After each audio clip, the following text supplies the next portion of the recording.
ভাঙর কার দখলে থাকবে? আমাদের চারটে ছেলে খুন হয়েছে আইএসএফ এর হাতে, যার মদতদাতা নওশাদ সিদ্দিকী। আমাদের 21 জন ছেলে পঙ্গু হয়ে গেছে এই নওশাদ সিদ্দিকীর মদতে। যারা বিজেপির দালালতি করে এই আইএসএফ মতো লোকেরা, এই হুমায়ুনের মতো লোকেরা, যারা নওশাদের মতো লোকেরা যারা বিজেপিকে ক্ষমতায় আনতে চাইছে বাংলাতে, তাদের স্বপ্ন কখনো সফল হবে না। ভাঙড়ের যুব সমাজ, ভাঙড়ের তরুণ সমাজ, ভাঙড়ের মহিলা সমাজ, কৃষক সমাজ, তাদের যদি বিভিন্ন পেনশন, বিভিন্ন ভাতা, বিভিন্ন সুযোগ সুবিধা পেতে হয়, গরিব মানুষের যদি ঘর পেতে হয়, তাহলে মমতা বন্দ্যোপাধ্যায়, অভিষেক বন্দ্যোপাধ্যায় ছাড়া বিকল্প কোনো রাস্তা নেই। মানুষ ভোট দিয়ে সরকার ঠিক করতো, এখন সরকার ঠিক করছে কারা ভোট দেবে। নমস্কার, আপনারা দেখছেন জাজবাত 24 বাংলা। সঙ্গে রয়েছে আমি ইয়াবুদ্দিন সাদ। আসন্ন বিধানসভা নির্বাচন 2026, ভাঙর কার দখলে থাকবে, এই নিয়ে আমি সরাসরি কথা বলবো। ক্যানিং পূর্বের বিধায়ক তথা ভাঙড়ের পর্যবেক্ষক মাননীয় শওকত মোল্লা মহাশয় আমার সঙ্গে রয়েছেন। আমি সরাসরি দাদার সাথে কথা বলবো। দাদা, জাজবাত 24 বাংলা আপনাকে স্বাগত।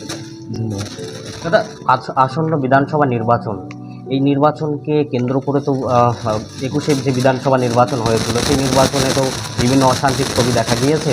সেখানে সংযুক্ত মোর্চার বিধায়ক হিসেবে হয়েছিলেন আইএসএফের বিধায়ক নওশাদ সিদ্দিকী। এবার যে 26-এ নির্বাচন, সেটা কতটা চ্যালেঞ্জের মুখে পড়তে হবে বা তৃণমূল কতটা প্রস্তুত রয়েছে?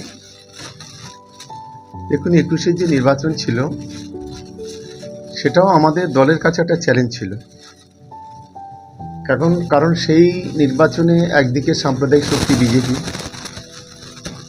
এবং তার দপ্তরে আইএসএফ এর মতো যারা আছে তারাও যেমন ছিল, সঙ্গে সঙ্গে ইলেকশন কমিশন, সেন্ট্রাল ফোর্স, মিডিয়ার একটা, ইলেকট্রনিক্স মিডিয়ার একটা বৃহৎ অংশ, এর বাইরে ছিল ইডি, সিবিআই, এনআইএ, ইনকাম ট্যাক্সের মতো বিভিন্ন গোয়েন্দা সংস্থা। কিন্তু তারপরেও পশ্চিমবাংলায় তৃণমূল কংগ্রেস জিতেছিল। কিন্তু আমাদের দুর্ভাগ্যের বিষয়, ভাঙড়ে আমরা জিততে পারিনি। তার একটাই কারণ ছিল, দলের কিছু গাদ্দার তারা এমনভাবে গাদ্দারি করেছিল যার পরে তৃণমূল কংগ্রেসকে এখানে হারতে হয়েছিল।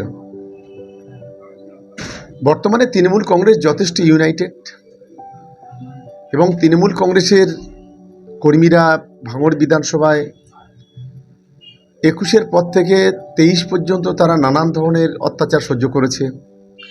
তাদের লক্ষ লক্ষ টাকা তোলা দিতে হয়েছে। তাদের দিনের বেলা জমিতে ফ্ল্যাগ মেরেছে, রাতের বেলা টাকা নিয়েছে, দিনের বেলা দোকান বন্ধ করেছে, রাতের বেলা টাকা নিয়েছে, তোলা নিয়েছে। এই আইএসএফের সমাজ বিরোধীরা করেছে। 23-এর পর থেকে 2026 আমাদের চারটে ছেলে খুন হয়েছে আইএসএফের হাতে, যার মদতদাতা নওশাদ সিদ্দিকী। আমাদের 21 জন ছেলে পঙ্গু হয়ে গেছে এই নওশাদ সিদ্দিকীর মদতে। এই 23-এর পর থেকে ধারাবাহিকভাবে তৃণমূল কংগ্রেস কিন্তু ভাঙড় থেকে মাটি ছাড়েনি, 1 ইঞ্চি জমি ছাড়েনি। ফলে লোকসভা নির্বাচনে আমরা খুব ভালো রেজাল্ট করেছি। এখানে 42,700 ভোটে আইএসএফের থেকে যেমন এগিয়ে আছি, বিজেপির থেকে তেমন 27,000 ভোটে এগিয়ে আছি। বর্তমানে যে নির্বাচন 2026, আমরা খুবই আত্মবিশ্বাসী। ভাঙড়ের মানুষের আশীর্বাদ, ভাঙড়ের মানুষের ভালোবাসা যদি থাকে, আমরা এই বিধানসভায় একটা মিরাক্কেল রেজাল্ট করব এবং 2026-এ তৃণমূল কংগ্রেস ভাঙড় থেকে জিতবে, এটা অন্তত আমরা আশা করি। 21 সালে বাম, কংগ্রেস, আইএসএফ জোট হয়েছিল, সংযুক্ত মোর্চা তৈরি হয়েছিল এবং সেখান থেকে একজন বিধায়ক হয়েছিল রাজ্যের আইএসএফ বিধায়ক নওশাদ সিদ্দিকী। এই 2026 বিধানসভা নির্বাচন, সেখানে বাম, কংগ্রেস সহ তৃণমূল, বিজেপি বাদে বিভিন্ন বিরোধী দল তারা মহাজোট করতে চলেছে এরকম শোনা যাচ্ছে। সেই বিষয়ে আপনি কি বলবেন? দেখুন, আমরা মমতা বন্দ্যোপাধ্যায়, অভিষেক বন্দ্যোপাধ্যায় সৈনিক। কে কার সঙ্গে জোট করছে, কে কার সঙ্গে ঘোট করছে, কে কার সঙ্গে জাপটাঝাপটি করছে, কোলাকালি করছে, ওসব কাউন্ট করে তৃণমূল কংগ্রেসের কর্মীরাই গোয় না। তৃণমূল কংগ্রেসের কর্মীদের একটাই লক্ষ্য থাকে, মমতা বন্দ্যোপাধ্যায়ের উন্নয়ন এবং অভিষেক বন্দ্যোপাধ্যায়ের সেনাপতিত্বের যে লড়াই, সেগুলো নিয়ে মানুষের কাছে পৌঁছানো এবং সেই বার্তা মানুষের কাছে পৌঁছে দিয়ে তৃণমূল কংগ্রেসকে জেতানো, এটাই হচ্ছে আমাদের লক্ষ্য। ফলে এই জোট, ঘোট, ফোট এসব নিয়ে আমরা কোনো গুরুত্ব দিই না। তবে এইটুকুই বলবো, বাংলাতে যতই জোট আর ঘোট করুক, যারা বিজেপির দালালতি করে এই আইএসএর মতো লোকেরা, এই হুমায়ুনের মতো লোকেরা, যারা নওশাদের মতো লোকেরা যারা বিজেপিকে ক্ষমতায় আনতে চাইছে বাংলাতে, তাদের স্বপ্ন কখনো সফল হবে না। বাংলার সংখ্যালঘু বলি আর সংখ্যাগুরু বলি, তারা বদ্ধপরিকর। তারা চায় বাংলার উন্নয়ন, তারা চায় বাংলার শান্তি, তারা চায় বাংলার মানুষের উন্নয়ন, door to door, home to home. Man to man, এটাই হচ্ছে এই লক্ষ্য নিয়ে তৃণমূল কংগ্রেসের কর্মীরা এগোচ্ছে এবং আমি আশা করি বাংলার মানুষও সেই ভাবনা নিয়ে এগোচ্ছে। ফলে এই জোট ঘোট মোট এরা কে কী করলো না করলো এতে আমরা কিছু মনে করি না। ভাঙড়ে একাধিক সভা থেকে কখনো আপনার মুখ থেকে বা কখনো নওশাদ সিদ্দিকী আইএসএফ বা তৃণমূলের তরফ থেকে বারবার হুঁশিয়ারিমূলক বক্তব্য দেখা যাচ্ছে। ফলে 26 বিধানসভা নির্বাচন কি আরও অশান্তি বাড়তে পারে 21 বা পঞ্চায়েত নির্বাচনের থেকে? দেখুন, আমরা ভাঙড়ের শান্তিপূর্ণ নির্বাচন চাই। আমরা 23-এ আপনি আমাদের পিভিআর রেকর্ড দেখুন, 23-এ 24-এ তৃণমূল কংগ্রেসের পক্ষ থেকে সিঙ্গেল ইনসিডেন্ট হয়নি। ভাঙড়ে যে 7টা ছেলে খুন হলো, 3টে আইএসএফের ছেলে যারা পুলিশের গুলিতে এনকাউন্টারে মারা গেল যেদিন ভোট গণনার দিন পঞ্চায়েতের, এর জন্য দায়ী কে? এর জন্য দায়ী তো তৃণমূল না, এর জন্য দায়ী ছিল আইএসএফ, নওশাদ সিদ্দিকী। আমাদের 4টে ছেলে খুন হলো, এর জন্য দায়ী নওশাদ সিদ্দিকী। এবং লোকসভা নির্বাচনের দিন সিঙ্গেল ইনসিডেন্ট সাতুলিয়া, আমাদের ফুলবাড়ি, জিরানগাছা, যেটুকুই সমস্যা হচ্ছে তার জন্য দায়ী হচ্ছে এই নওশাদ সিদ্দিকীর দল, নওশাদ সিদ্দিকীরা। ফলে আমরা শান্তিপূর্ণ নির্বাচন চাই, আমরা গণতান্ত্রিকভাবে চাই। কিন্তু দেখুন, কেউ যদি আমাদের ঢিল মারে, আমি তার দিকে তো রসগোল্লা ছুটতে পারি না। ঢিলের বদলে পাটকেল খেতে হবে। এটা আমরা বলবো যে আমরা যেমন আমাদের দায়িত্ব যেমন ভাঙড় বিধানসভায় শান্তিপূর্ণ নির্বাচন করা, তেমনি আমি মনে করি আমাদের অপোজিশনের যে দলগুলি আছে তাদেরও দায়িত্ব নেওয়া উচিত শান্তিপূর্ণ নির্বাচন। আর ভাঙড়ের শুভবুদ্ধি সম্পন্ন মানুষ, তাদেরকে অনুরোধ করব, তাদেরকে সবচাইতে বড় দায়িত্ব হলো ভাঙড়ের শান্তিপূর্ণ নির্বাচন। সব মিলিয়ে যদি আমরা ইউনাইটেডভাবে এগোতে পারি তাহলে ভাঙড়ের শান্তিপূর্ণ নির্বাচন সম্ভব। এবং বিশেষ করে একটা অংশের ইউটিউবার, একটা অংশের মিডিয়া যেভাবে এই জার্নালিস্ট শব্দটাকে কলঙ্কিত করছে,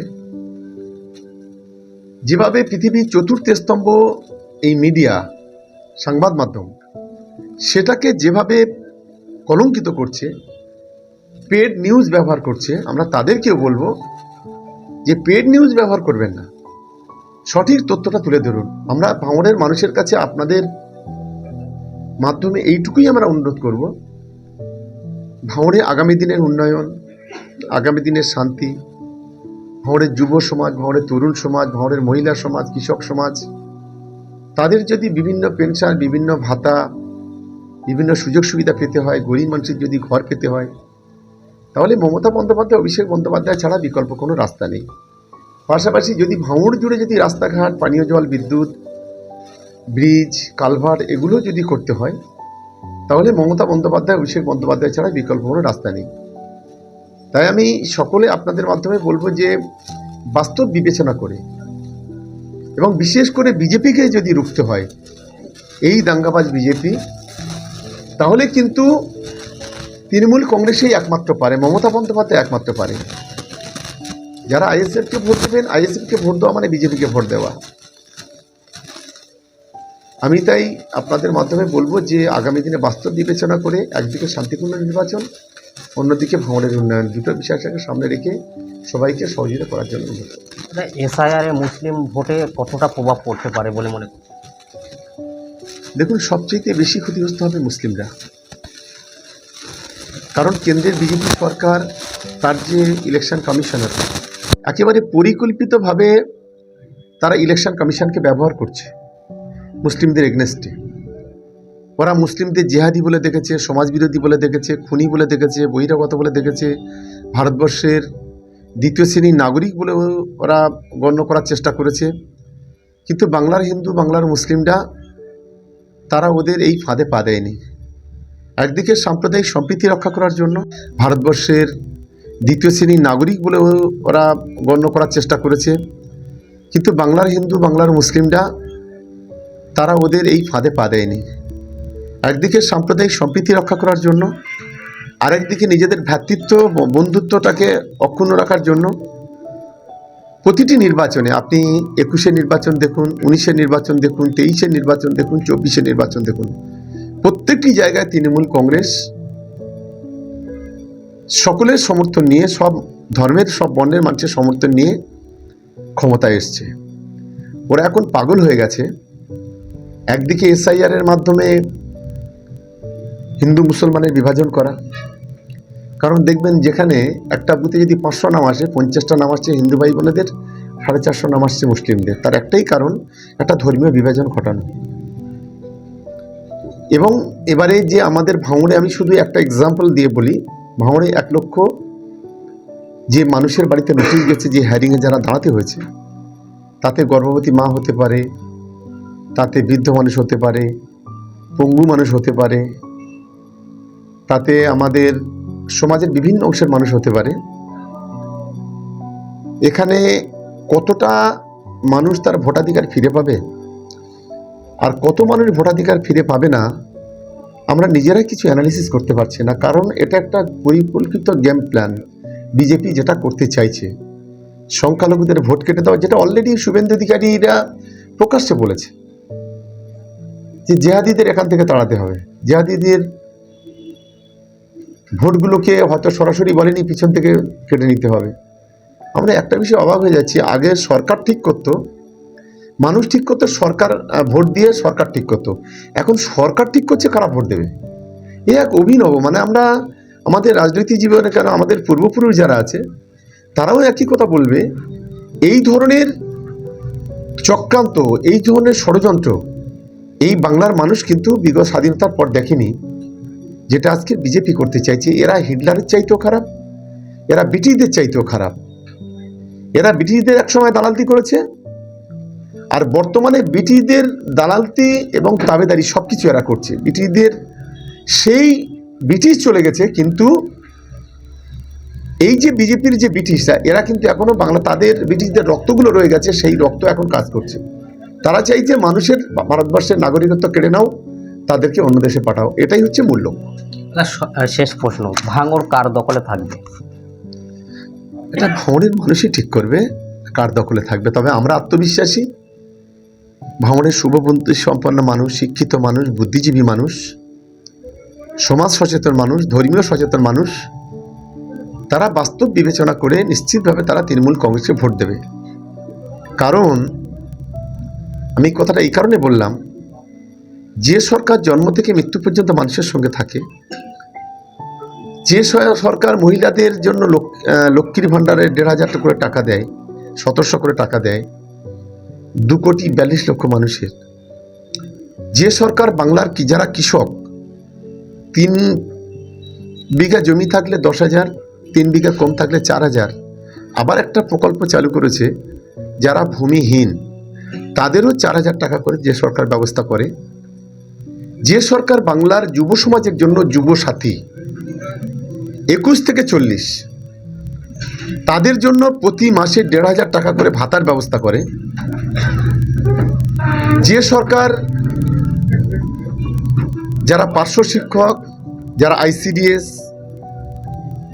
যারা গ্রিন পুলিশ, যারা সিভিক পুলিশ, যারা আশা, যারা ভিলেজ পুলিশ, যারা সরকারি চাকরি করে তাদের জন্য ডিএ যে সরকার ব্যবস্থা করে, এবং যে সরকার শিক্ষা ব্যবস্থাটাকে ফ্রি করে দেয়, আপনি মিড ডে মিল, জামা, জুতো, বই কিনে দেওয়া, স্টাইপেন্ড দেওয়া, স্কলারশিপ দেওয়া, 9-10 পড়াশোনা করলে সবুজ সাথী সাইকেল, মোবাইল কেনার জন্য, ট্যাব কেনার জন্য 10,000 করে টাকা, উচ্চশিক্ষায় শিক্ষিত করার জন্য স্টুডেন্ট ক্রেডিট কার্ড। এই ধরনের যে সরকারের মানসিকতা আছে, সেই সরকারের পাশে নিশ্চিতভাবে ভাঙড়ের মানুষ, বাংলার মানুষ থাকবে। ওরা যতই চিৎকার করুক না, চেঁচামেচি করুক না, বাংলার মানুষ তাদের সঙ্গে থাকবে। এবং পাশাপাশি আজকের আমাদের হিন্দু ভাই বোনেরা বলি, মুসলমান ভাই বোনেরা বলি, আজকে হিন্দু ভাই বোনেদের জন্য যেমন মন্দির তৈরি করে দিচ্ছে, মুসলমান ভাই বোনেদের কবরস্থানের জন্য কোটি কোটি টাকা বরাদ্দ করছে। হিন্দু ভাই বোনেদের যখন ইলেকট্রিক চুল্লি করছে প্রত্যেকটা সাব ডিভিশনে একটা করে, মুসলমান ভাই বোনেদের ঈদগার জন্য, তার রেনোভেশনের জন্য কোটি কোটি টাকা দিচ্ছে। একদিকে হিন্দু ভাই বোনেদের যেমন পূজা আসলে 1,10,000 টাকা দেওয়া হয়, অন্যদিকে মুসলিমরা হজে যাবে তার জন্য হজ টাওয়ার তৈরি করা, তার জন্য বিভিন্ন সুযোগ সুবিধা করে দেওয়া। ফলে হিন্দু মুসলমানের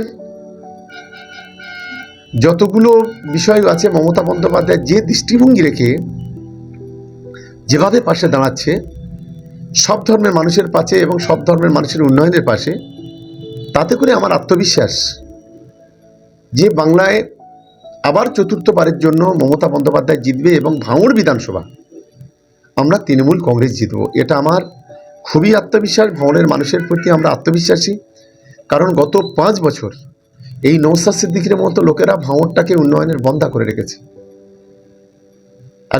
একটা গাছ থাকলে যেমন তার যদি ফল না আসে তাকে বন্ধ বলে, এ হচ্ছে বন্ধা। এবং সম্পূর্ণ 5 বছর ভাঙড়টাকে ধ্বংসের মুখে ঠেলে দিয়েছে এই নওশাদ সিদ্দিকীর মতো লোকেরা। এবং আমরা গর্ববোধ করি মমতা বন্দ্যোপাধ্যায়, অভিষেক বন্দ্যোপাধ্যায়ের জন্য। একদিকে মমতা বন্দ্যোপাধ্যায় বাংলার 1,36,00,000 মানুষের জন্য সুপ্রিম কোর্টে লড়াই করছে, আর একদিকে বাংলার 12 কোটি মানুষের জন্য অভিষেক বন্দ্যোপাধ্যায় তিনি পার্লামেন্টের লড়াই করছে। এটা আমাদের কাছে একদিকে দিদি, আর একদিকে আমাদের প্রিয় দাদা অভিষেক বন্দ্যোপাধ্যায় যেভাবে বাংলার 10 কোটি 12 কোটি মানুষের জন্য যে লড়াইটা করছে, বাংলার মানুষের অধিকার রক্ষা করার জন্য, তার জন্য আমরা দিদি অভিষেককে ধন্যবাদ জানাই। শেষ যে কথা বলবো, আমি মাঝখানে বলেছিলাম যে যারা আইএসএফ এর